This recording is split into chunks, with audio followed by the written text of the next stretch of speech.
ابھی کیا کر دیا؟ دعا ہی تو مانگی تھی، دعا ہی تو مانگی تھی، کون سا بڑا ظلم کر دیا انہوں نے؟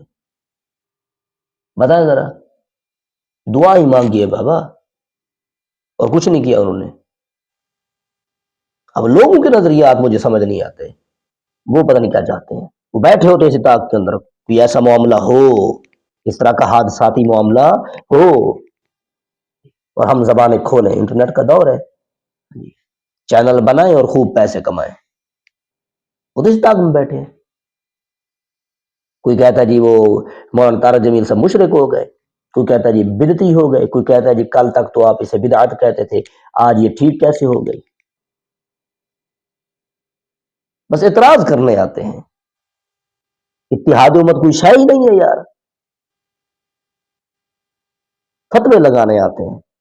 اور ایک اور مولوی صاحب اٹھنے کہا جی یہ مفتی نہیں ہے، مفتیوں سے فتوا لو، ہمارے مفتیوں سے فتوا لو، مولانا طارق جمیل صاحب کوئی مفتی نہیں ہے، آپ ان سے فتوا لو۔ کن سے؟ جو مفتی ہیں۔ بھائی یہ جواب نہیں ہے، یہ جہالت ہے، یہ جہالت ہے۔ جواب وہی ہے جو مولانا نے اپنے عمل سے ثابت کیا ہے، اتحاد امت کو دیکھتے ہوئے میرے نزدیک تو یہی جواب بنتا ہے، کیونکہ میں حسن ظن کا قائل ہوں۔ باقی لوگ کہتے پھریں کہ جنہوں نے وہ جی قوم کے اسرار پر یا پھر روب اور دبدبا کی بنیاد پر دعا کی ہے، میں یہ نہیں سمجھتا، میں یہ سمجھتا ہوں کہ انہوں نے برداشت کا وعدہ رکھتے ہوئے ایک دوسرے کی تعویلات کو دیکھ کر انہیں اتحاد امت کے ترازو پر تول کر ایسا کیا ہے تاکہ اتحاد امت قائم رہے۔ میرے نزدیک تو یہ جواب بنتا ہے، حسن ظن کی بنا پر، حسن ظن کی بنا پر یہی جواب بنتا ہے، اور یہی جواب ہونا چاہیے۔ حسن ظن رکھیں آپ۔ باقی یہ شرک اور بدعت کے فتوے لگانا ایک دوسرے پر فروعی مسائل پر، یہ مسلمانوں کا طریقہ نہیں ہے، یہ مسلمانوں کا طریقہ بالکل نہیں ہے۔ نہ اس طریقے سے آپ متحد ہو سکتے ہیں، نہ ہی اس طریقے سے آپ اکٹھے ہو سکتے ہیں۔